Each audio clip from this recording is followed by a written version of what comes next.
Bonjour à toutes et à tous, d'être présent pour cette 5e édition de l'Argument de Rouen, qui pose cette année la question musée, lieu de domination ou d'émancipation. Je suis ravi d'introduire cette deuxième table ronde de la journée. Euh, Nous sommes en compagnie d'Emmanuel Guy, d'Émilie Girard, de Déborah Lax et de Sophie Onimus-Carias. Emmanuel, on a la chance de t'avoir comme modérateur aujourd'hui. 2-3 mots pour te présenter. Tu es historien de l'art et du design, enseignant, commissaire d'exposition. Tu as beaucoup travaillé autour de Guy Debord et de l'international situationniste, ce qui t'a amené à t'intéresser au dialogue entre pratiques artistiques, design et stratégie d'émancipation. Tu travailles actuellement sur le rôle du design, entendu au sens large, dans les mécanismes d'oppression et de marginalisation de nos sociétés contemporaines. Tu t'appuies pour ce faire sur une recherche historique et sur une double pratique de terrain. Tout d'abord au sein du collectif et Galerie 13, qui travaille à mêler projets d'exposition et projets de médiation et d'entraide locale. Enfin, au sein du BAM, le bureau d'accueil et d'accompagnement des migrants. Merci à toutes et à tous, bienvenue. Et Emmanuel, je te laisse la parole et je te laisse le soin de présenter les intervenantes. Je vous remercie beaucoup. Alors, je remercie Éric de Chassé, Mathieu Léglise, Mathieu de Desbois, Liane Achat, et puis à la réunion des musées de Rouen, Sylvain Amic, évidemment, et Virginie Thénoz de m'avoir invité. Et je les remercie aussi d'avoir invité un si beau panel d'intervenantes. Et je les remercie, elles, d'avoir accepté gracieusement cette invitation. Elles représentent en effet un grand panel d'expériences et de points de vue sur le sujet qui nous occupe. Je vais donc commencer par les présenter avant d'introduire le sujet. Émilie Girard est directrice scientifique des collections du MUCEM et elle est conservatrice en chef du patrimoine depuis 2019. Elle est donc impliquée dans la vie du MUCEM depuis même bien avant son ouverture, qui a eu lieu en 2013. En effet, Émilie a conduit le chantier immense de transfert des collections depuis l'ancien musée des arts et traditions populaires, fermé en 2005, et puis du département Europe du musée de l'Homme, vers le MUCEM, donc à Marseille, où elle a également mis en place le centre de conservation et de ressources, qui, comme on le verra, hérite aussi de certaines des particularités du musée des ATP. Elle a par ailleurs une activité de commissaire d'exposition au MUCEM, avec par exemple la Galerie de la Méditerranée en 2013, l'exposition Food en 2014, un génie sur piédestal, Picasso et les arts et traditions populaires en 2016, On danse et les reliquaires de A à Z en 2019. Enfin, de 2013 à 2020, elle est responsable du pôle religion et croyance au MUCEM et elle a coordonné dans ce cadre plusieurs formations professionnelles sur le patrimoine religieux. Alors autant dire que la médiation et ses enjeux sont au cœur de la pratique d'Émilie Girard, tant en tant que conservatrice, que commissaire et que coordinatrice de formation. Mais aussi au cœur de l'histoire et des enjeux contemporains du musée qu'elle participe à faire vivre, et elle va nous en parler.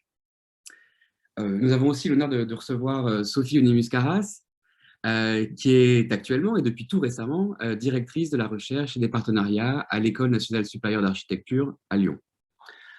Avant cela, forte d'une formation en lettres et en histoire de l'art, et après un passage par l'enseignement secondaire, elle a intégré l'Institut national du patrimoine, et est donc devenue conservatrice, et a travaillé dans divers services de ce qu'on appelle l'inventaire général du patrimoine culturel, en Limousin et en Pays de la Loire.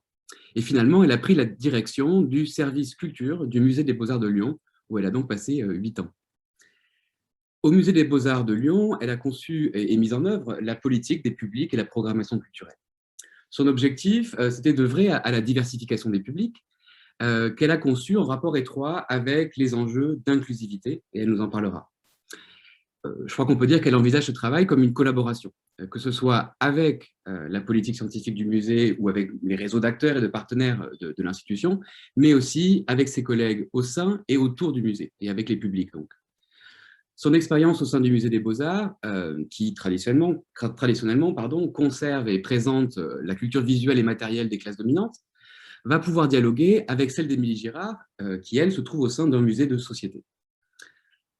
Ces nouvelles fonctions au sein d'une école d'architecture va nous permettre aussi d'aborder la question qui nous occupe à partir d'une réflexion sur le musée comme espace, comme objet architectural dans la cité, et donc comme dispositif matériel qui conditionne les rapports humains ou sociaux qui s'y déroulent, qui sont autorisés ou qui en sont exclus.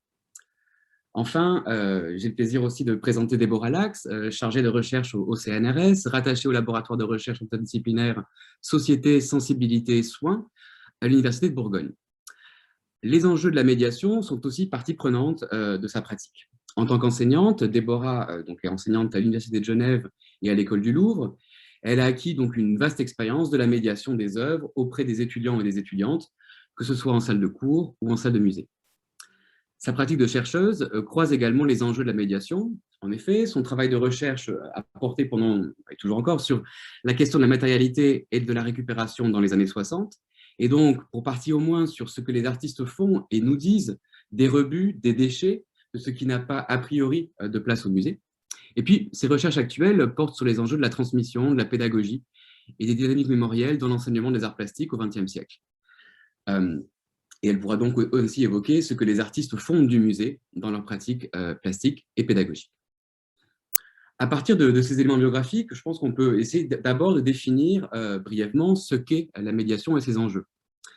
La médiation fait son apparition dans le vocabulaire et les pratiques culturelles en France, en tout cas au tournant des années 80-90, dans le prolongement de ce qu'on a appelé les années Lang du gouvernement Mitterrand.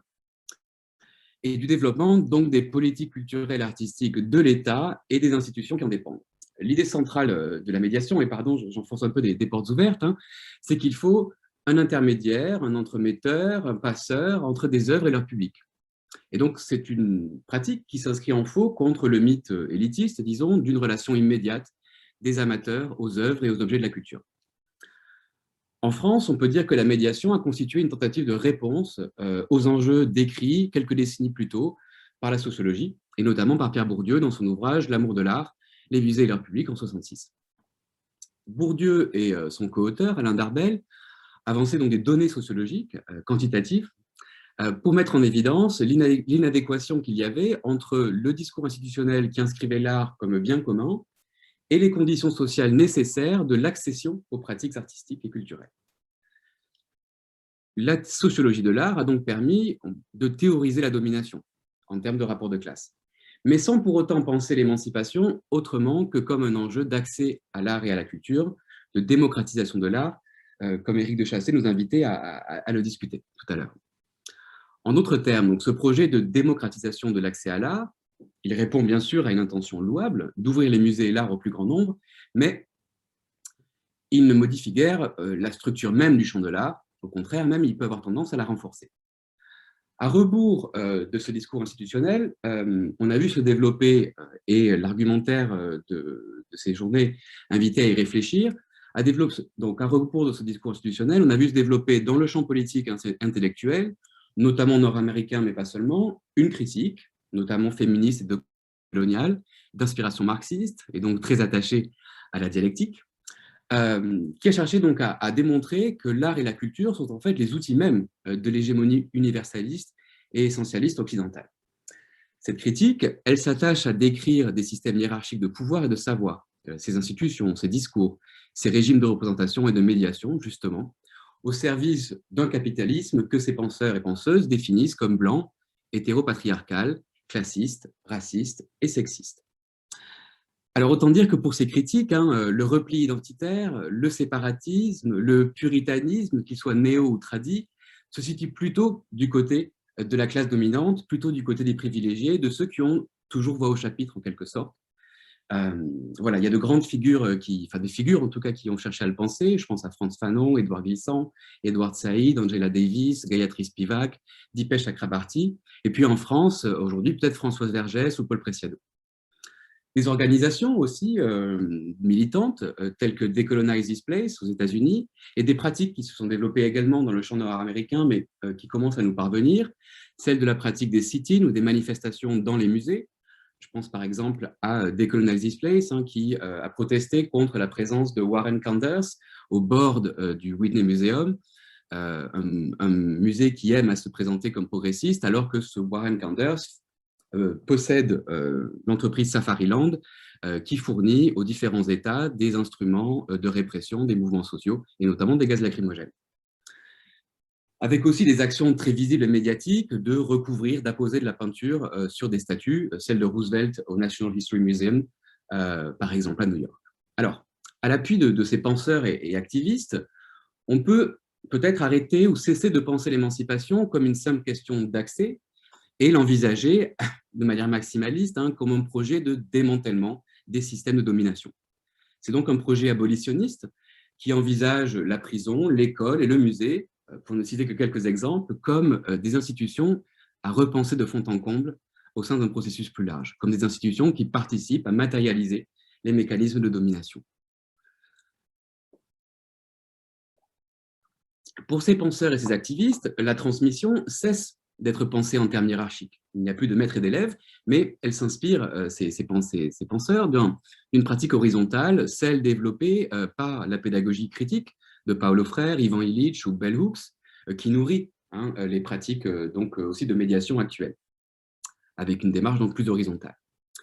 Toutefois, pour reprendre la belle expression de la poétesse et militante féministe afro-américaine Audre Lorde, les outils du maître ne détruiront jamais la maison du maître. Ils peuvent peut-être nous donner la possibilité, momentanément, de le battre à son propre jeu, mais jamais ils ne nous permettront de provoquer un véritable changement. Enfin, ces penseurs et ces activistes permettent, et de façon très directement liée à notre table ronde aujourd'hui, de penser un manque, un silence. Et je dis bien un silence et non pas une silenciation. Loin de moi l'idée d'incriminer Liane Acha ou la réunion des musées de Rouen. Sylvain Amick exprimait ce matin son souhait d'intégrer la société civile. Éric de Chassey parlait de l'importance d'apporter le débat dans cette journée. Il y a donc des voix manquantes. Une perspective pourtant cruciale qui manquera à cette table ronde. Nous en avons parlé durant la préparation. Il s'agit de celle des premiers concernés par les enjeux qui nous occupent aujourd'hui. Ceux et celles qui subissent la domination des musées ou qui réfléchissent aux enjeux d'émancipation depuis l'extérieur ou les marges de l'institution. On va donc être réduit à parler pour eux, parler pour elles, à leur place et parfois en leur nom, et on reproduira là l'une des formes les plus élémentaires et banales de la domination. En effet, à considérer les positions des unes et des autres autour de cette table, la mienne y comprise, on est tenté de dire que nous sommes toutes et tous des personnes qui bénéficient du musée, de ses ressources, de sa légitimité, de son aura même, plutôt que nous n'en subissons la domination. Nous avons toutes ici une relation privilégiée, dans tous les sens du terme, au musée. Mais dans le même temps, je crois que nous partageons aussi tous un amour de ces lieux-là, une foi dans leur potentiel émancipateur et, à minima, d'un point de vue personnel, j'imagine que chacun et chacune d'entre nous pourrait imaginer partager ici une anecdote marquante de nos vies où le musée nous a proprement émancipés. Pourtant, il existe des collectifs, des individus qui mêlent réflexion et activisme critique pour dénoncer ou au moins discuter le rôle des musées dans des phénomènes de domination et qui en parlent volontiers. Alors, certaines ne peuvent plus en parler, je pense aux suffragettes d'Angleterre qui, en 1913-1914, s'en sont prises au musée aux œuvres qui étaient conservées. Emmeline Pankhurst à la Manchester Art Gallery, Mary Richardson, qui s'en est pris à la Vénus Rokeby de Velázquez à la National Gallery de Londres, ou les attaques contre le portrait d'Henry James par Sargent. Plus proche de nous, des collectifs comme Décolonisons les arts qui cherchent à réfléchir à comment réviser l'approche des collections et de leur monstration. Le collectif Pain qui se bat contre la crise des opioïdes financée et mise en œuvre par la famille Sackler à travers leur entreprise Purdue Pharma, qui en juillet 2019 a enjoint le Louvre à dénommer l'aile Sackler pour cesser de rendre hommage à une famille qui, et c'est tout récemment établi, a participé donc à la mort de milliers d'Américains. Des collectifs tels que Documentation Art ou Art en Grève participent aussi à faire rentrer dans le musée les problématiques de conditions matérielles de travail au sein des institutions muséales. Et enfin, et tout simplement, les collectifs de grévistes, comme ceux des personnels de Muséa. Muséa est un prestataire de services, je cite leur page web, d'accueil des publics dans les domaines de la culture, des loisirs et du divertissement. Il s'agit de médiateurs, agents, hôtes et hôtesses. C'est une entreprise, Muséa, à laquelle le MUSEM, par exemple, mais aussi le musée Picasso ou le Louvre-Lens délèguent notamment la médiation et qui parfois s'organisent pour protester contre leurs conditions de travail. Ainsi, les personnes qui subissent la domination de musées de la manière la plus quotidienne, ce sont peut-être celles et ceux qui y travaillent, et parmi elles et eux, les agents d'entretien, les hôtes et les hôtesses d'accueil, et les médiateurs et les médiatrices. Alors, il faudrait pouvoir en finir avec le travail, et je cite là un bel album qu'Éric de Chassey nous montre dans sa bibliothèque aujourd'hui, mais il ne s'agit pas vraiment de cela. Il faut surtout noter là, je crois que la médiation dans les musées tend souvent à être confiée à des prestataires extérieurs, des indépendants, des contractuels, souvent des femmes, c'est un métier éminemment féminisé, mais des personnes qui néanmoins participent à la vie des musées et qui en assurent la propreté, la sécurité et la médiation. Si l'on envisage donc la question de la médiation au musée depuis cette perspective, on est forcé de constater que la médiation occupe une place un peu particulière, quelque part entre l'agent de sécurité, la femme de ménage et les équipes de conservation et de communication. À partir de là, on peut se demander quel est le rôle de la médiation et de ses acteurs dans les phénomènes de domination et dans les processus d'émancipation. Alors, tout comme les autres intervenants et intervenantes, je pense qu'à l'opposition franche entre domination et émancipation, on voudrait ajouter, penser d'autres stratégies, peut-être plus subtiles, plus complexes. Du côté des dominants, eh bien, il s'agit de la récupération, un geste par lequel l'institution ou le pouvoir s'approprie et neutralise les critiques qui lui sont adressées.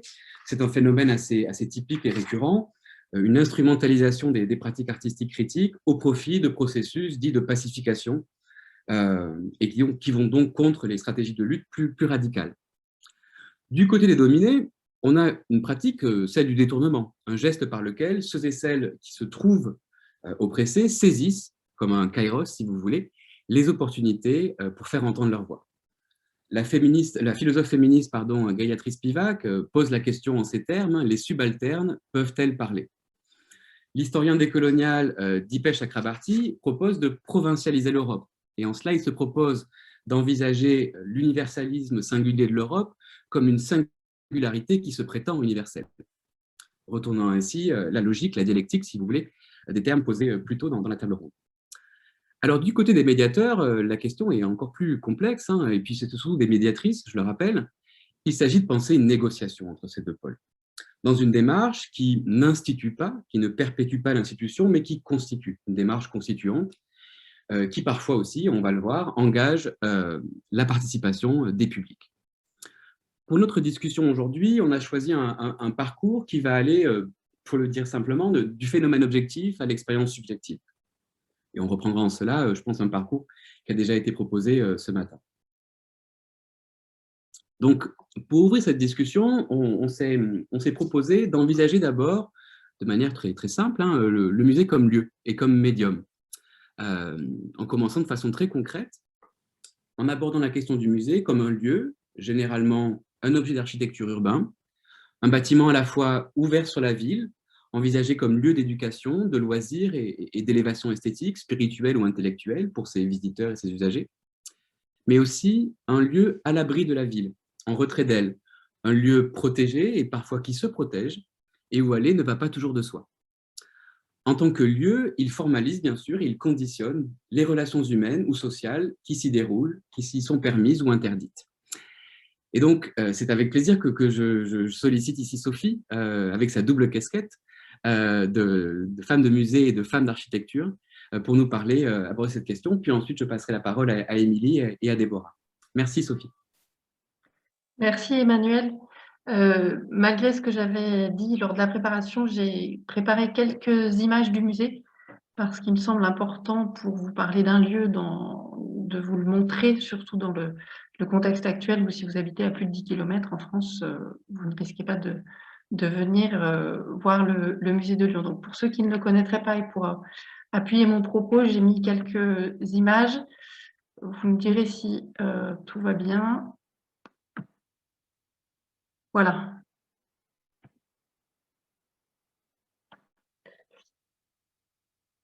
Alors, est-ce que vous voyez Emmanuel, c'est bon? En mode plein écran, si vous voulez bien. Ouais. Merci. Alors, où est-ce qu'il est mon mode plein écran? F5.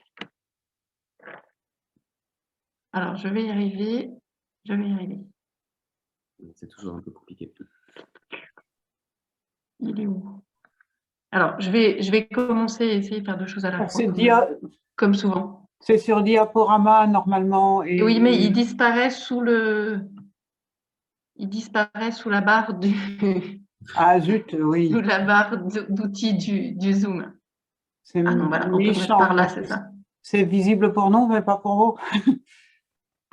C'est ça. Voilà. Ah si, ça y est. Merci on arrive à tout. Pardon. Donc, simplement pour vous situer le musée, donc une vue aérienne. qui permet d'emblée de situer le musée des Beaux-Arts que vous distinguez donc ici. Donc c'est ce quadrilatère-là avec une aile en retour ici et la chapelle qui se trouve à l'arrière. Donc il se trouve en plein cœur de la presqu'île historique de Lyon, notamment près d'un certain nombre de lieux de pouvoir et donc par extension qu'on peut appeler des lieux de domination qui sont ici l'hôtel de ville, évidemment, et ici l'opéra, lieu également d'une forme de domination culturelle. Le musée lui-même est un ancien couvent et il donne sur la place des terreaux, qui est ce vide très central au milieu de la presqu'île, qui est un lieu tout à fait structurant du tissu urbain de cette presqu'île elle-même centrale par rapport à l'organisation de la ville de Lyon. Cette installation et cette insertion dans le tissu urbain crée une forme de sociologie dans le public de proximité du musée, qui est un public pour le public de voisinage. On en a parlé tout à l'heure du voisinage des voisins du Louvre-Lens. Eh bien, les voisins du musée des Beaux-Arts de Lyon sur la presqu'île ne sont pas du tout dans la même sociologie, avec ici une sociologie plutôt âgée, sociologiquement, culturellement et économiquement très privilégiée. Et on peut faire le parallèle, alors là je ne le ferai pas forcément tout de suite avec le Louvre-Lens, le parallèle ou le contraste avec des implantations comme celle du Macval par exemple, qui par volontarisme politique s'implantent en banlieue, dans des lieux culturellement affaiblis et avec une volonté d'apporter la culture, l'art au plus près des populations qui en sont dépourvues. Deuxième élément que vous avez en bas à droite, la façade du musée. Alors, c'est peut-être un peu trompé suivant les écrans. Bon, moi, je la connais bien, donc même si je ne la vois pas en entier, ce n'est pas grave. Donc, c'est une immense façade sur la place des terreaux, qui est une façade qui fait à peu près 100 mètres de long. C'est un musée physique quand on y travaille. Et au centre de cette façade, vous avez la porte d'entrée du musée qui doit faire entre 4 et 6 mètres de large maximum, qui parfois est fermée pour moitié par une porte en bois pour des questions à la fois de sécurité, de sûreté et de confort des personnes qui travaillent à ce premier accueil qui est à l'entrée du jardin. Cette façade, elle est intéressante à plusieurs titres. Alors, d'un point de vue architectural et esthétique, évidemment, elle est extrêmement intéressante. Simplement, ce point de vue-là, il n'est pas forcément perçu par tous, parce que, en tant qu'historien d'art, nous voyons assez facilement tout l'intérêt de l'ordonnancement de la façade, du détail des mots des natures, etc. Par contre, pour un certain nombre de passants qui seront ou pas des visiteurs, cette façade, elle fait plutôt barrière. C'est une façade extrêmement massive, extrêmement régulière, relativement austère et qui, en tout état de cause aujourd'hui, n'invite pas, n'incite pas à être franchie par quelqu'un qui ne saurait pas forcément ce qu'il y a derrière. Donc, même si la façade dit le musée, elle dit le bâtiment culturel, le bâtiment d'un certain pouvoir et d'une certaine élite, elle l'exprime et ce faisant, elle met à distance un certain nombre de personnes qui peuvent passer dans la rue ou vouloir venir au musée, qui ne vont pas forcément trouver l'entrée du musée parce que l'entrée elle-même est finalement assez paradoxale puisqu'elle n'invite pas au franchissement. En cela, je ferai le parallèle avec le Louvre-Lens et avec les mots utilisés par Marie Lavandier tout à l'heure. Alors ici, on est sur une architecture relativement horizontale également, mais par contre, les effets de transparence, les effets de simplicité, d'humilité par rapport au paysage, et puis cet effet de couture par rapport au paysage environnant sont totalement inversés, avec plutôt un effet de clôture du musée sur lui-même. À l'intérieur, donc quand on passe cette porte, deux lieux symboliques très forts et qui sont deux lieux de cette domination paradoxale, ça on l'a bien redit que cette dialectique de domination et émancipation, elle est complexe et c'est deux pôles très complémentaires de l'activité du musée. Le jardin à gauche et le réfectoire baroque à droite. Alors, dans le vocabulaire même utilisé, vous voyez qu'on est sur des registres qui peuvent interroger un public qui va se sentir plus ou moins légitime dans ce lieu. Donc, le jardin à droite qui est un cloître, donc est un cloître puisque le musée est une ancienne abbaye. Donc, le jardin qui fonctionne comme un jardin public, sauf que depuis quelque temps, suite aux vagues d'attentats et à l'implantation de Vigipirate, ce jardin est devenu d'une certaine manière une sorte de privatisation du musée, ce qui a permis sur le plan de la conservation d'améliorer la sécurité et d'améliorer la visibilité d'un jardin de sculpture. Donc ça, c'est extrêmement important. Mais ce faisant, ce jardin qui était public se trouve exclu de circuits publics qui seraient totalement libres, avec une entrée et un accès à ce jardin pour tout un chacun, même s'il ne vient pas au musée. C'est un jardin qui cristallise beaucoup pour moi les effets d'appropriation du musée par la population très locale, la population vraiment voisine du musée, puisque de très nombreux visiteurs habitués aujourd'hui disent y avoir fait leur premier pas, voire échanger leur premier baiser. Donc c'est un jardin symboliquement extrêmement fort et qui a, là encore, ce paradoxe de ne pas toujours être vu comme partie intégrante du musée. C'est-à-dire qu'on a parfois des gens qui viennent dans le jardin, qui le fréquentent, qui l'apprécient beaucoup, et qui découvrent un jour un petit peu par hasard qu'il y a un musée autour du jardin. Alors, bon, on s'attache à leur expliquer qu'en fait, c'est le jardin qui est à l'intérieur du musée. Architecturalement, c'est plutôt conçu dans ce sens. Mais on retrouve, même à l'intérieur du jardin, alors même qu'on a passé une porte, on retrouve cette difficulté à lire le musée, à entrer dans le musée en sachant ce qu'on va y faire et ce qu'on va y voir. Et puis, vous continuez votre traversée de cet espace architectural pour arriver dans le lieu d'accueil des publics, alors qui n'est pas la billetterie, que je n'ai pas mise à dessin parce que c'est un lieu architectural symboliquement beaucoup moins fort, mais à droite, le réfectoire baroque. Alors, autant vous dire que quand vous dites à une classe de 4e que vous allez les retrouver dans le réfectoire baroque, vous les avez perdus, en fait. Vous êtes à peu près sûr de ne pas les retrouver au bon endroit.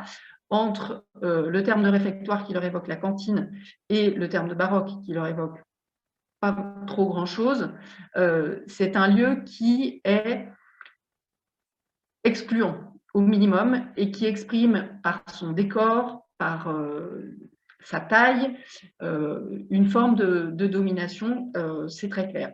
Sachant que par ailleurs, c'est un lieu qui n'a pas été pensé pour être un lieu d'accueil de public, donc il est extrêmement bruyant, il est glissant, il n'est pas aménagé pour ça.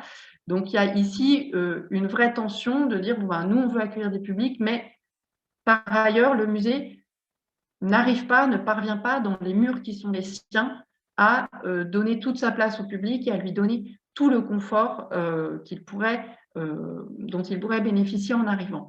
Et en ça, le musée de Lyon est tout à fait représentatif de nombre de musées installés dans des bâtiments anciens qui sont très souvent classés monuments historiques, qui se distinguent de musées plus récents où la place des publics a été réfléchie en amont avec une architecture qui se veut symboliquement une aide et un soutien à cette forme d'émancipation, ou en tout cas qui se veut symboliquement une ouverture.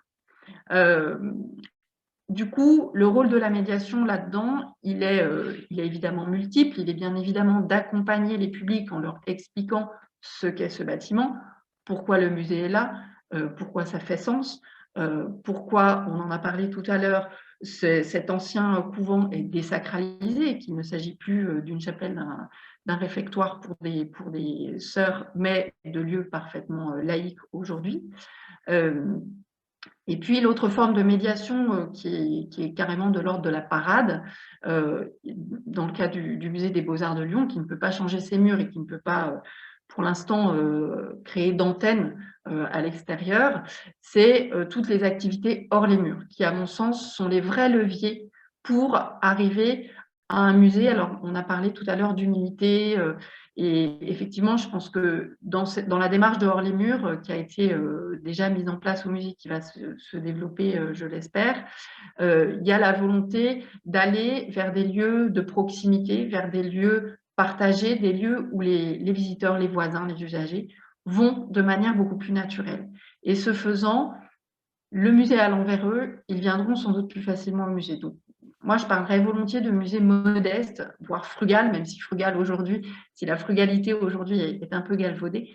Mais il me semble que l'architecture, utiliser l'architecture comme un moyen de médiation peut permettre de contrer cet effet de domination des musées de centralité, des musées anciens, qui est aussi exercé par les collections, on le verra après, mais peut permettre de contrer cette position-là par voilà, une forme de rapprochement des publics avec les musées et des personnels de musées aussi avec ces publics. Merci beaucoup, Sophie, pour cette introduction, présentation des enjeux inhérents au Musée des Beaux-Arts de Lyon, mais à tout Musée des Beaux-Arts. À rebours, peut-être, enfin, je vais donner la parole à Émilie, d'un musée de société, surtout tel que le MUSEM. Je pense notamment à ce jardin méditerranéen dont les Marseillais et les touristes profitent volontiers. Donc, vous allez nous parler, Émilie, de cet héritage des ATP, du projet du MUSEM comme musée de société et du rôle notamment du CCR au sein de l'institution, donc le centre de ressources. Je vous laisse la parole. Merci. Merci Emmanuel. Effectivement, le MUSEM est un musée de civilisation ou de société qui donc puise ses racines dans toute une pensée théorique et de conception de ces musées qui la nourrit, et en particulier, bien évidemment, dans la figure de son ancêtre tutélaire, si je peux m'autoriser cette expression, qui est Georges-Henri Rivière, à qui le MUSEM avait dédié une exposition il y a presque 2 ans.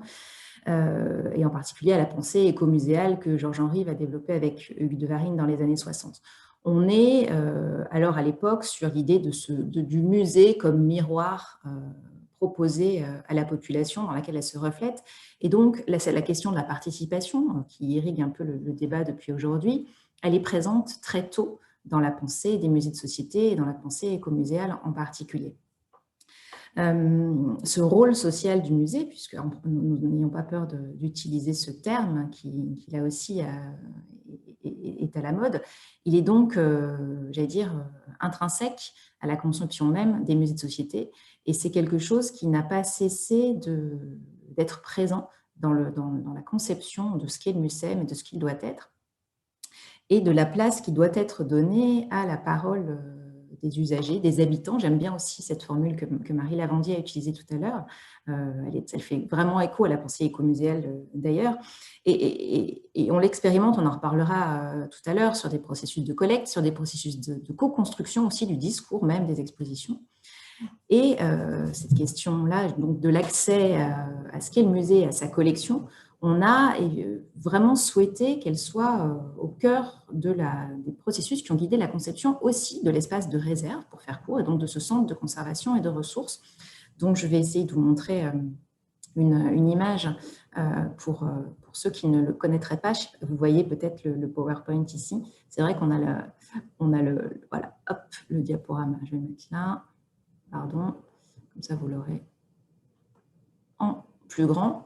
Donc, ce CCR, comme on l'appelle entre nous, notre centre de conservation et de ressources, qui a été construit un tout petit peu plus tôt que le musée lui-même. Et j'ai choisi plutôt d'axer ces quelques mots d'introduction sur ce site-là plutôt que sur le musée, puisqu'on a dans cet espace de réserve une action en direction des publics qui est assez importante et qui a vraiment guidé la conception même du bâtiment, puisque ce bâtiment, il avait vocation à accueillir les collections, à les conserver dans de bonnes conditions, mais aussi à avoir une action de valorisation et d'accueil qu'on a mis en place dès l'ouverture du musée en 2013, par des dispositifs plutôt classiques, mise à disposition d'une salle de lecture pour la bibliothèque et les archives, espace de consultation pour les collections, pour tout un chacun, pas seulement pour un public de spécialistes ou de chercheurs ou de commissaires d'exposition, mais pour des collectionneurs, pour des amateurs, pour des descendants de donateurs, puisqu'on a des gens aussi qui viennent voir la collection que le grand-père avait donnée au Musée des Arts et Traditions Populaires, c'est arrivé plusieurs fois. On a un petit espace d'exposition, je vais y revenir, qui permet de proposer un regard extérieur sur notre collection. Et puis, on a ce qu'on appelle l'appartement témoin, c'est-à-dire cette grande réserve accessible au public qui accueille entre 3800 et 4500 visiteurs par an. C'est quand même un chiffre qui n'est pas négligeable, alors par an, sauf l'année dernière, bien évidemment. Mais on va dire que 2020 et 2021 ne compteront pas dans nos annales. Donc voilà, ce CCR, il a vraiment été conçu de la sorte. Et avec les quelques années d'expérience qui sont les nôtres aujourd'hui, j'ai l'impression qu'il participe d'un phénomène de réappropriation de la collection par les visiteurs du musée, par notre public, par nos habitants en quelque sorte, qui viennent y résider pour un temps. D'ailleurs, le terme d'appartement témoin, il fait vraiment écho, je trouve, à ce terme d'habitant. Hein. Le parallèle n'est pas forcément gratuit. Et on s'aperçoit que, aussi, je pense, par la nature de notre collection, qui est une collection d'art populaire, alors là aussi on pourrait y revenir, mais on réfléchit beaucoup à ce que cette notion d'art populaire, voire même de populaire, elle est aujourd'hui et comment on peut la relire. Et cette collection, elle facilite peut-être un dialogue et une réappropriation plus aisément que des collections de beaux-arts qui peuvent être peut-être un peu impressionnantes. Je peux vous citer un exemple qui pour moi a été très parlant du pouvoir que peuvent avoir les objets et finalement du fait que les objets eux-mêmes sont des objets de médiation, qui sont médians. Je crois que c'était fin 2013 ou début 2014, quand on préparait l'exposition Food dont Emmanuel parlait tout à l'heure. On a accueilli des groupes de femmes qui, dans le cadre de ce qu'on appelle chez OMUSEM les projets mixtes, c'est-à-dire des projets de médiation où on demande à des publics qui ne sont pas des publics habitués du musée, souvent par le biais d'associations relais, de s'emparer d'un sujet d'exposition et d'en devenir les ambassadeurs.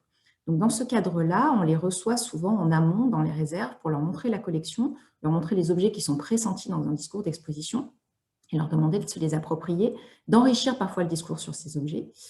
Et donc, je me souviens d'une première visite d'un de ces groupes de femmes d'un quartier défavorisé de Marseille qui sont vraiment arrivées au CCR en regardant leurs chaussures. Et vous voyez, cette façade du bâtiment, elle n'est pas très accueillante non plus. C'est-à-dire qu'elle répond bien à la fonction conservation, elle est très aveugle, elle est très fermée, c'est du béton, mais on n'a pas, voilà, on ne se dit pas, c'est un endroit où on peut rentrer et où on va être forcément très bien reçu.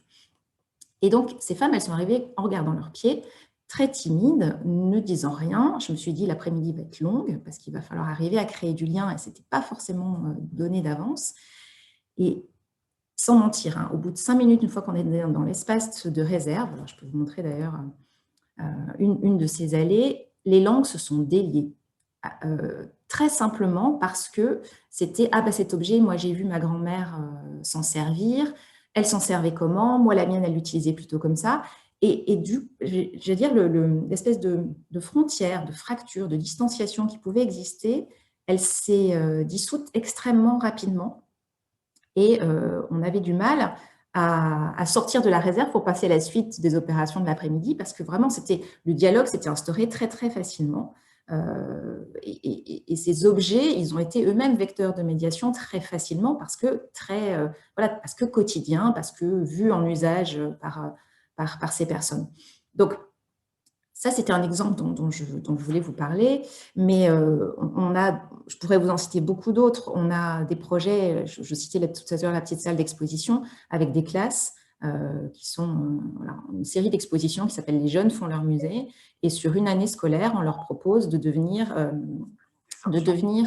excusez-moi, j'ai mon téléphone qui me se met à me parler, de leur devenir à la fois professionnel de musée, pseudo-professionnel de musée, mais en tout cas commissaire d'exposition, en leur demandant de choisir une thématique, de choisir des objets, de s'approprier les compétences professionnelles, on les accompagne évidemment énormément, mais de tout mettre en œuvre pour, au cours de l'année scolaire, pouvoir produire une exposition.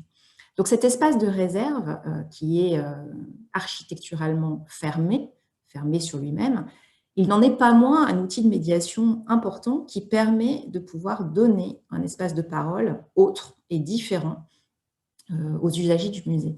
Et ça, c'est quelque chose qu'on a vraiment beaucoup défendu au moment de la conception du CCR pour qu'il puisse avoir cet objectif-là qui soit pleinement conçu dans l'installation du bâtiment.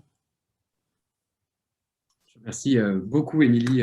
Et je concours à l'expérience que vous décriviez. J'ai le souvenir d'avoir amené un groupe de jeunes gens au CCR et où Frédéric Bougenot, le nouveau conservateur, nous avait reçus. Et cette espèce de moment où les langues se délient, où on sent qu'en fait les objets du MUSEM suscite la conversation, je l'ai vécu. Et puis, évidemment, les dispositifs que vous mentionnez là font écho à la Chambre des visiteurs, hein, des musées de Rouen, qui permettent de se saisir de ces outils-là. C'est Sophie, je crois, hein, qui, lors de nos conversations préliminaires, évoquait cet exemple-là. Alors, je ne peux que féliciter l'INHA et la Réunion des musées de Rouen d'avoir réuni ces trois intervenantes, puisqu'on a parlé du musée des Beaux-Arts avec Sophie, du musée de société avec Émilie, et puis grâce à Déborah, on va pouvoir parler du musée d'art contemporain à travers un angle spécifique, hein, celui d'un usager spécifique aussi du musée, l'artiste et les artistes.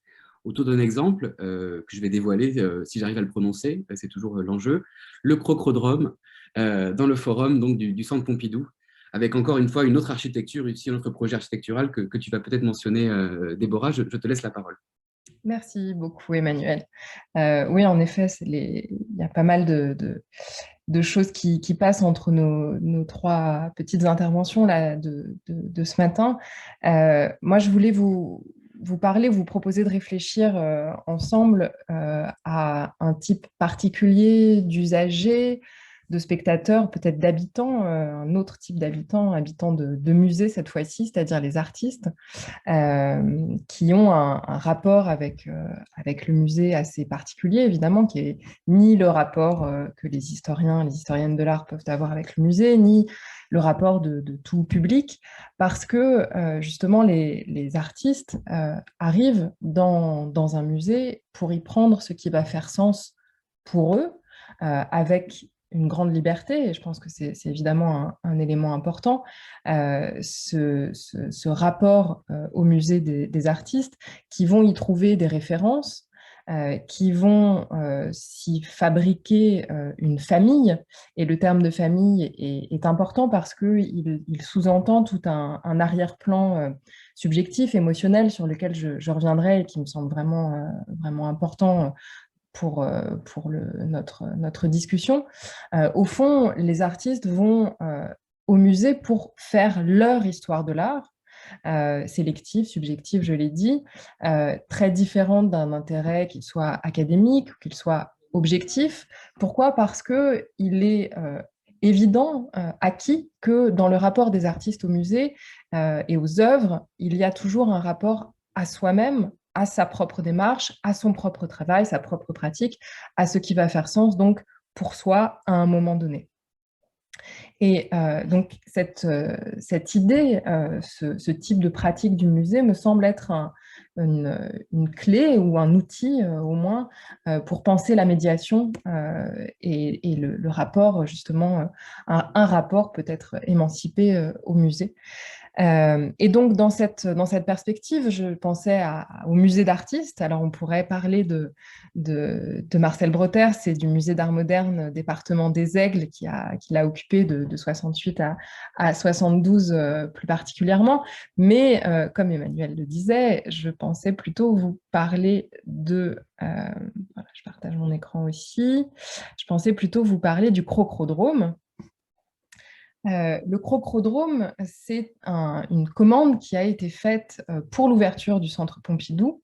Le Crocrodrome a été créé par Zig et Puce, qui sont les porte-noms imaginaires d'un groupe d'artistes. On dit souvent que c'est Tinguely qui se cache derrière, mais en fait, aux côtés de Tinguely, il y a Niki Saint-Phal, il y a Bernard Luginbull, il y a Daniel Spoeri, Rico Weber, Rudolf Tanner, Joseph Imhoff et Paul Widmer, qui ont travaillé ensemble à la réalisation de cet immense crocodile, ce crocodile dont vous voyez ici une maquette. La qualité n'est pas extraordinaire. Vous voyez la maquette à droite et à gauche, une photographie qui montre donc la gueule de cet animal un peu angoissant, qui se trouve occuper vraiment l'espace central du forum du Centre Pompidou. Vous avez l'échelle avec les personnages ici en bas.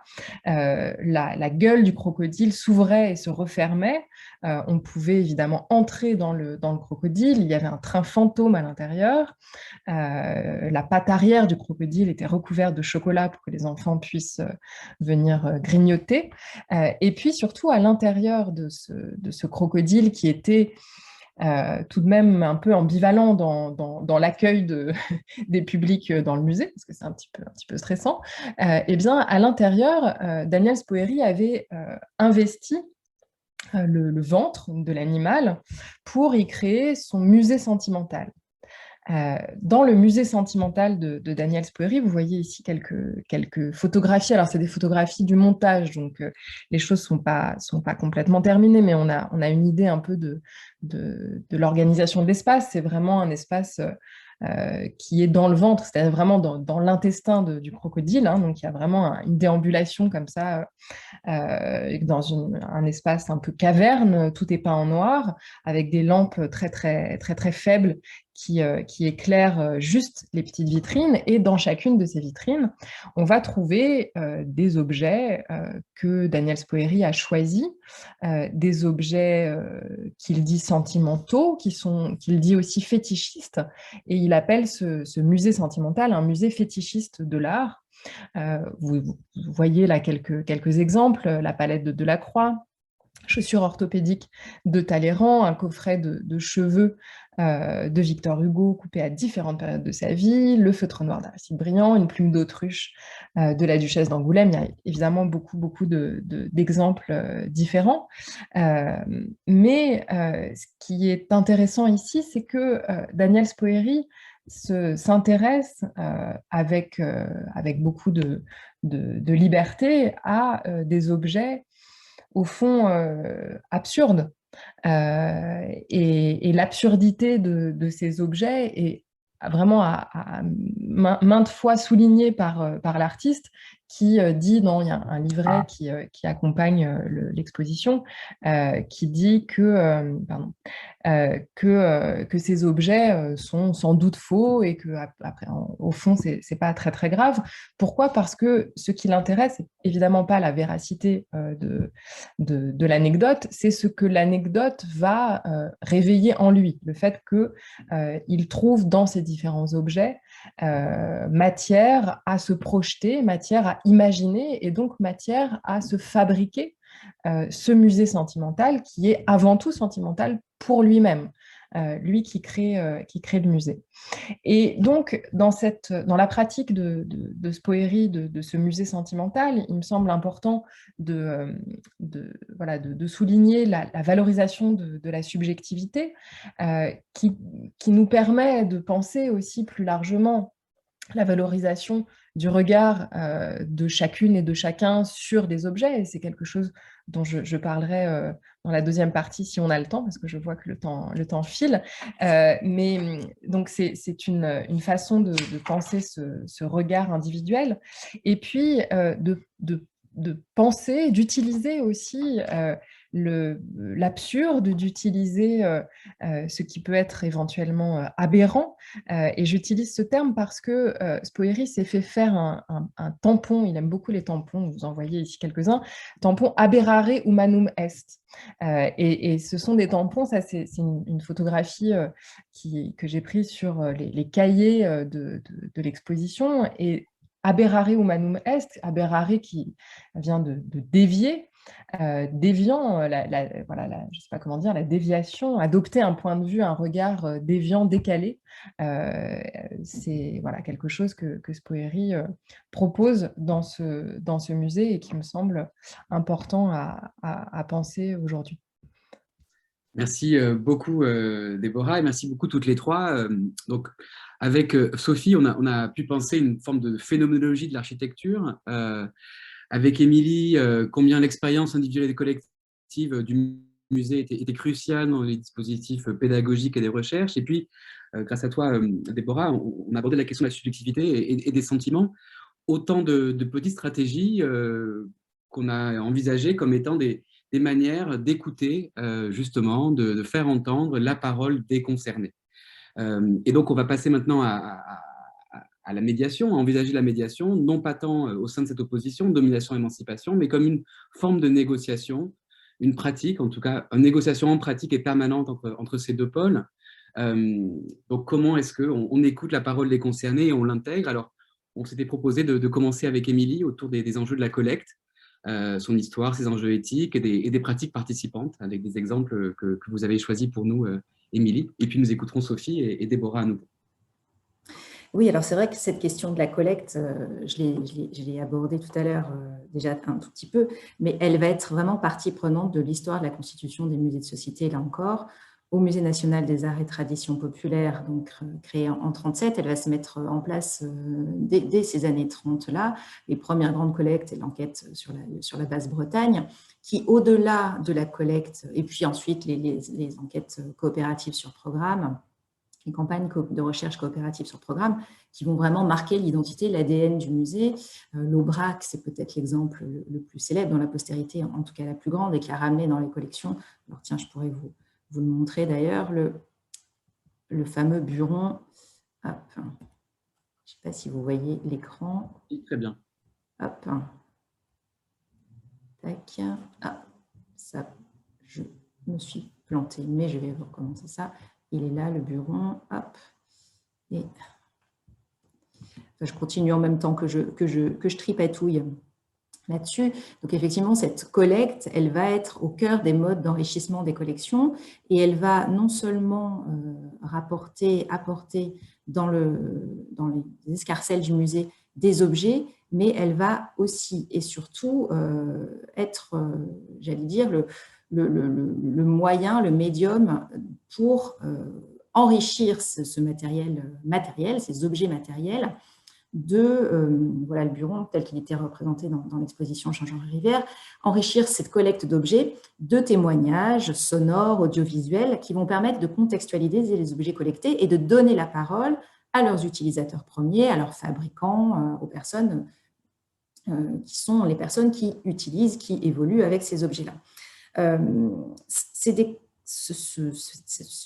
processus de la campagne, de l'enquête collecte, il va être poursuivi par le musée, par le MUCEM dès sa création, avec des thématiques élargies et des moyens qui restent les mêmes et qui restent fondamentalement attachés aux enquêtes telles qu'elles ont été mises en place dès la création du musée des arts et traditions populaires. Ces enquêtes, elles se sont élargies à des sujets différents. Alors, on a l'enquête qui est menée depuis le début des années 2000 sur le tag et le graphe, par exemple, qui continue aujourd'hui, qui prend des orientations différentes en fonction du contexte, mais qui a été créée à une période où le milieu de l'art ne s'intéressait pas encore vraiment à cette question-là et où la question de la mise sur le marché du tag et du graphe n'était pas celle qu'elle est aujourd'hui. Ce qui fait que dans les collections, on a pu, de cette manière-là, collecter un certain nombre d'objets issus du mobilier urbain, mais pas que, et les prémices, j'allais dire, de cette mise sur le marché de ce phénomène urbain. Ce qui fait qu'on a aujourd'hui un fonds qui est, je pense, assez unique, au moins en France. L'enquête sur le sida, qui va aussi être mise en place à peu près à la même période, et qui aujourd'hui continue à faire l'objet d'une veille, elle va permettre de donner la parole non seulement aux chercheurs qui vont travailler sur la mémoire de la lutte contre le sida, puisque c'était vraiment cet axe qui avait été choisi, mais aussi, j'allais dire, aux militants, au monde associatif qui va lutter pour faire que cette maladie soit reconnue par les pouvoirs publics, par la société. Et donc, on va avoir, non, j'allais dire seulement collecter une histoire de cette maladie, mais les témoignages émanant de ces communautés, pour utiliser un terme anglo-saxon qui, je trouve, fonctionne pas bien en français. D'ailleurs, ça nous pose un certain nombre de questions et de problèmes dans les débats internationaux. Mais l'idée était vraiment de donner la parole et que le chercheur, le conservateur se fasse le médiateur entre ces communautés sources et l'institution muséale pour leur dire qu'est-ce qui, pour vous, mérite d'être conservé, qu'est-ce qui fait patrimoine, et finalement de déplacer l'acte de patrimonialisation du musée vers les premiers concernés. C'est quelque chose qu'on a continué sous une forme un petit peu différente l'année dernière, où on a lancé la première collecte participative, l'appel à participation pour la collecte, par le biais du musée autour de la thématique du confinement. Et au début, on me disait, tu t'attendais à quoi? Je ne m'attendais pas à grand-chose. Je ne savais pas si notre public allait répondre ou pas. Et on a été, dès la première semaine, un peu submergé par le nombre de propositions qui arrivaient, où tout un chacun s'est senti concerné par cette période assez inédite de nos vies et a voulu proposer son témoignage matériel de cette période-ci. Donc, dans le phénomène de collecte, de cette collecte participative qu'on est encore en train d'analyser, on pourrait pourra en parler s'il y a des questions, mais il y a un chercheur postdoctorant qui va travailler avec nous pour recontextualiser ces objets-là, leur redonner une profondeur et une analyse plus fine que celle simplement du premier témoignage à chaud. Mais par ce biais-là, on a mis un pied de plus, j'allais dire, dans les questions de co-construction, ici par le biais de la co-construction patrimoniale, mais aussi sur un chantier qu'on a entamé depuis plusieurs années sur la co-construction du discours dans les expositions. Je vais pas rentrer trop dans les détails parce que je ne veux pas monopoliser la parole et que le temps file, mais s'il y a des questions, on pourrait y répondre. Mais l'expo SIDA qu'on prépare pour la fin de l'année, elle se construit avec des malades, des soignants, des membres d'associations. L'exposition Barvalo, qui est consacrée en 2023 au métier et au savoir-faire Romani, elle est aussi construite avec un comité d'experts issus de la communauté rome, de l'ensemble de la communauté rome euro-méditerranéenne, et qui co-construisent avec un commissaire Musen le discours de l'exposition. Donc, je dirais pas, je suis loin de dire qu'on a trouvé toutes les réponses, on expérimente, on se plante, on essaye de rectifier le tir, on échange avec nos collègues, on fait un peu de benchmark pour voir ce qui se fait, et on avance comme ça un peu en marchant sur tous ces domaines. Très bien. Je vous remercie beaucoup, Émilie. Alors, dans le temps qui nous est imparti, on voudrait terminer vers 13h20, 13h25, me rappelle Mathieu Léglise. On va aborder un autre moment de la médiation, puisqu'avec Émilie, on parle de médiation avant même que la collection soit constituée. Avec Sophie, on va parler des enjeux de montrer une collection et de la médier, surtout quand cette collection a des aspects problématiques. Et vous allez nous présenter notamment la notion de médiation dialoguée au Musée des Beaux-Arts de Lyon. Sophie, je vous laisse la parole. Merci. Donc pour gagner un peu de temps, je ne passerai pas d'image, d'autant que pour le coup, ce n'est pas quelque chose de très visuel. Je vais quand même faire la transition avec ce qu'a dit Émilie sur les problématiques de collecte et de participation, puisque évidemment, pour un musée de beaux-arts, le principe de la collecte est quand même beaucoup plus compliqué et que la collection n'est pas constituée de cette manière-là. Pour autant, la notion de participation et de partage de la parole avec les visiteurs, elle nous paraît aujourd'hui extrêmement importante et tout à fait opérante pour arriver à surpasser ces questions de domination qui peuvent être à l'œuvre dans la collection et dans la manière dont elle est présentée. Alors pour ce faire, nous avons un outil avant de passer à la médiation en tant que telle, mais un outil qui nous permet de faire peut-être un pas de côté par rapport à cette collection, c'est la programmation culturelle et notamment l'intégration du spectacle vivant que font de très nombreux musées. Hein. Là, je ne revendique aucune maternité sur le concept, mais de plus en plus, on a vu au musée des personnes venir sur des événements, sur des moments bien particuliers, partagés avec des artistes, partagés donc avec des communautés parfois. Je pense à la communauté étudiante par exemple, où la proposition était vraiment une appropriation complète, une carte blanche donnée à ces communautés qui nous ont permis de trouver un public qui ne serait sans doute jamais venu s'il devait venir seul et découvrir les collections en dehors de ses pairs et en dehors de cet événement pensé pour ce public-là. Évidemment pas de manière exclusive, parce que ça c'est complètement contradictoire avec notre mission d'ouverture et de démocratisation, mais en tout cas avec un focus et un objectif particulier sur un public précis. Donc cette opportunité qui est offerte par la programmation culturelle est à mon avis un vrai levier de démocratisation et de lutte contre les dominations, même si parfois on se trouve face à des publics qui eux-mêmes vont revendiquer cette lutte contre une forme de domination que représentent les musées, etc. Donc là, il y a évidemment tout un dialogue à instaurer. Sur la médiation, moi je voulais vraiment préciser et associer le service que j'ai eu le plaisir de diriger durant de nombreuses années, donc qui est un service de médiation qui est composé de médiateurs qui ne sont pas externalisés, comme vous l'avez précisé tout à l'heure, Emmanuel, ça arrive très souvent. Au Musée de Lyon, ce n'est pas le cas, ce qui permet d'avoir un travail de médiation extrêmement fin et une connaissance des publics du musée tout à fait précise et un accompagnement à la fois très efficace et qui se remet en cause très systématiquement, puisque faisant partie pleinement du personnel du musée, les médiateurs ont une voix qui porte pour essayer de faire avancer les choses.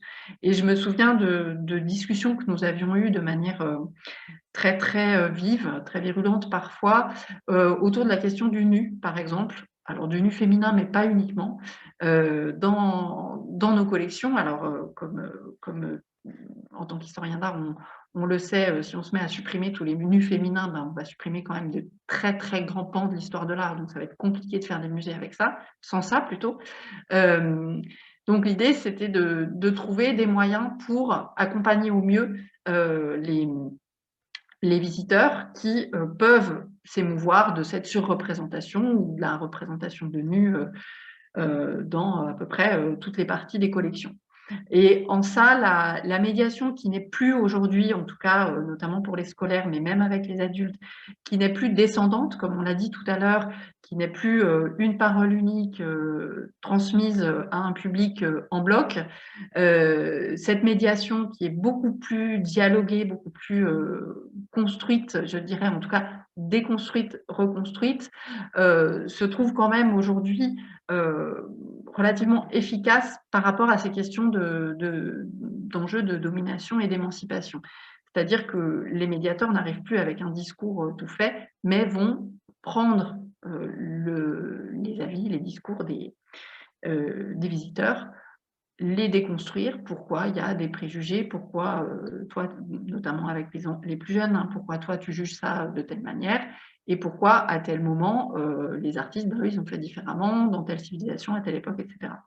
Et je me souviens d'une exposition qui était consacrée à Matisse, qui était une exposition dont la commissaire était Sylvie Ramon, directrice du musée, qui présentait énormément de nus féminins, hein, forcément très représentatif de l'œuvre d'Henri Matisse, et qui commençait par une salle entière d'académie, donc de nus masculins et féminins. Donc ça, c'était déjà un point extrêmement important pour nous.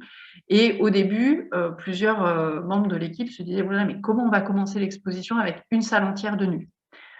Ça va être, soit on va avoir un refus catégorique, soit ça va être l'hystérie totale. Comment on va gérer ça? Et en fait, ça s'est avéré extrêmement opérant d'avoir une salle de contextualisation. En fait, elle a été utilisée comme contextualisation sur qu'est-ce que le nu, pourquoi Matisse fait des nus et pourquoi il a fait cela, quels étaient les enjeux de l'académie à l'époque de Matisse, d'où ça venait et où il allait et ce qu'il allait en faire. Et se confronter ainsi de manière très, très directe et très frontale a été une manière de tout de suite faire sauter les barrières en disant, voilà, dans cette expo, il y aura beaucoup de femmes représentées de manière plus ou moins sensuelle, plus ou moins lascive, mais d'où ça vient, pourquoi il l'a fait et d'où il partait, c'était la base pour arriver à construire le discours et à sensibiliser les publics peut-être les plus réticents à ces problématiques-là. Et donc, tout ce travail de médiation, il est aujourd'hui vraiment à saluer et à encore affiner dans la manière de partager la parole et surtout de ne pas contourner les problèmes, mais d'arriver à les affronter très directement. Merci beaucoup, Sophie. On aimerait vous entendre encore davantage, mais vous vous rendez bien compte voilà, de combien la prise en compte de la parole des concernés et de leur questionnement permet de renouveler les approches au sein du musée. Et donc, on va terminer avec un nouveau cas pratique, hein, celui de Déborah, qui va moins nous parler, je crois, des artistes, mais plutôt de sa pratique d'enseignante au sein des musées, notamment des musées d'art. C'est à toi, Oui. Déborah, pour quelques minutes, si tu veux bien. Oui, très, très rapidement, c'est vrai que en écho à ce que vient de dire Émilie et surtout Sophie, je pense qu'il y a beaucoup d'écho là entre nos deux présentations. En fait, je pensais à ma pratique en tant qu'enseignante, le moment où qui est évidemment une pratique de médiation aussi, le moment où j'arrive dans les musées avec les étudiantes et les étudiants.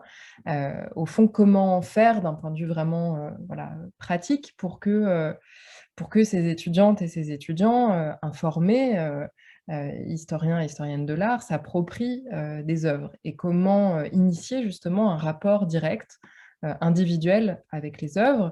On est souvent confronté à une timidité, hein. Moi, c'est souvent ça que je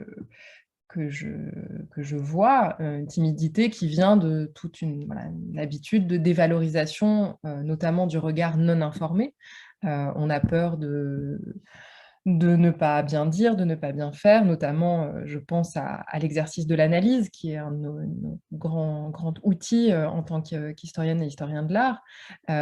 En fait, une des solutions me semble aussi venir de ce que je vous racontais tout à l'heure à propos de Daniel Spoerri, c'est-à-dire la valorisation du regard, du goût aussi, mais pas seulement du goût, la valorisation d'une attention, d'une curiosité subjective, informée ou non informée, qui permet d'abord de déhiérarchiser le rapport à l'œuvre, évidemment, mais aussi de l'ouvrir, ce rapport à l'œuvre, de le diversifier, et qui permet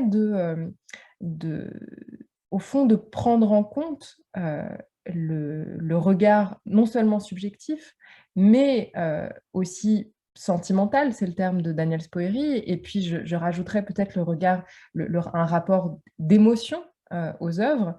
Alors, bon, prendre en compte l'émotion par rapport à l'œuvre, c'est intéressant, mais ça permet aussi d'aller un petit peu plus loin, c'est-à-dire de considérer l'émotion comme une information valable sur l'œuvre, et aussi une information valable sur la personne qui regarde l'œuvre, sur son rapport au réel, sur sa situation dans le réel. Et donc, c'est une façon, prendre en compte l'émotion, c'est une manière d'ouvrir, de diversifier, de repenser les regards sur les œuvres. Et donc, dans cette analyse qui est, disons, le deuxième temps du regard, de la réception de l'œuvre, dans cette analyse-là, il me semble vraiment utile et voire même important de penser l'émotion comme étant un véritable véhicule du savoir à utiliser en tant qu'historienne, historien de l'art, aussi du côté du musée. Voilà, je m'arrête. Je vous remercie, je te remercie beaucoup, Déborah, et je vous remercie beaucoup toutes les trois. On arrive au terme de cette table ronde qui nous a permis d'aborder la question de la médiation du musée et de son rôle dans cette dialectique, on reprend ce mot-là, entre domination et émancipation. Je vous remercie beaucoup pour toutes vos perspectives, et je crois qu'il revient à Mathieu de gérer, comme on dit, la discussion, s'il y a des questions. Enfin, en tout cas, tu es maître du temps. Merci beaucoup, Emmanuel, et merci beaucoup à vous trois pour ces échanges très riches. On est très pressé par le temps et c'est très frustrant, je suis désolé. On aimerait pouvoir continuer les discussions. On le pourra peut-être plus facilement en fin de journée, après la fin des débats. On a arrêté la journée assez tôt pour pouvoir laisser un temps assez long aux questions et aux différents intervenants de revenir, de parler entre eux même. Donc, ce que je vous propose, il est quand même 13h24, 13h25. Je regarde s'il y a des questions. Il n'y a pas de questions du public pour le moment. Je regarde Moi, j'ai envie de donner un tout petit commentaire, si vous permettez. Ah, je vous en prie, Gabi, allez-y. C'est très, très bref, parce que j'ai trouvé absolument évaluant et très bien, et ça revient dans ma propre carrière de conservateur de monuments historiques, que l'émotion est une information. Et l'émotion réfléchie et l'émotion réfléchie par un public, c'est-à-dire l'émotion rendue, comment dire, communicable. C'est-à-dire il faut quand même verbaliser. Autrement, ce n'est qu'un geste ou le visage qu'on peut faire. Mais l'émotion, c'est en effet comment dire, une source extraordinaire. Et un de mes premiers articles sur l'émotion, c'était commencer avec la phrase « Une émotion est aussi précise qu'une pensée ». Et c'était sur la douleur empruntée à autre personne. Hein, c'était l'émotion qui était le sujet de tout l'article, peu importe le contexte. Parce que je trouve que l'émotion, ce n'est pas en dehors de l'intellectuel, ça en fait partie. Et l'idée d'exclure l'émotif et l'émotion, c'est une distanciation, une autodistanciation de ceux qui maîtrisent le discours pour se cacher derrière. Et c'est pour ça qu'on a autant besoin de ces personnes non informées, comme les femmes de quartier défavorisées qui vont regarder les choses dans le dépôt et qui vont dire, une fois qu'elles ont le courage de parler, vont dire des choses que d'autres gens auraient pu dire aussi, mais ne l'ont pas fait. Hein, c'est-à-dire, on se trouve comment dire, un personnel, des acteurs qui auront le courage, une fois encouragés, de parler de leurs émotions et de les rendre visibles. Et un expert émotif, ben, ça s'exclut ou quoi. Hein, ou alors, ça devient un discours qu'on ne prend plus au sérieux. Et voilà pourquoi la distribution des rôles est aussi intéressante quand on pense à l'émotion et à ceux qui peuvent se permettre d'être émotifs. Et là, j'ai trouvé dans vos 3 contributions une clé que vous avez très, très bien articulée à la fin, Déborah, avec l'émotion qui est une information sur l'œuvre et bien sûr aussi une relation très, très, très personnelle, mais aussi, comment dire, sociétale. Voilà, c'était ce que je voulais absolument tout de suite dire, parce que je l'avais noté, c'est ça, je pense que c'est une chose très importante. Merci beaucoup, Gabi. En effet, c'est très, très important. Et une petite indication bibliographique sur cette question de l'émotion et du savoir. Il y a un livre de Françoise Vaquet qui s'appelle « Une histoire émotionnelle du savoir, 17e, 21e siècle », édité par l'édition du CNRS, qui est très intéressant sur ces questions, qu'on a tendance à séparer de façon un peu artificielle, en effet. Écoutez, il est 13h28. Il faut qu'on ait un petit peu de temps pour nous restaurer. Donc, je vous propose de nous quitter là pour 1 heure de pause. Vous pouvez, et je parle aux intervenants et au public, vous déconnecter et vous reconnecter dans 1 heure au moment de la reprise des débats. Nous serons donc à 14h30 en compagnie de Sarah Gounanc, Nathalie Bondine, Mathieu Paul-Bonneville et Xavier Greff pour la dernière table ronde de cette journée de réflexion. Merci à toutes et à tous, bon appétit et à tout à l'heure.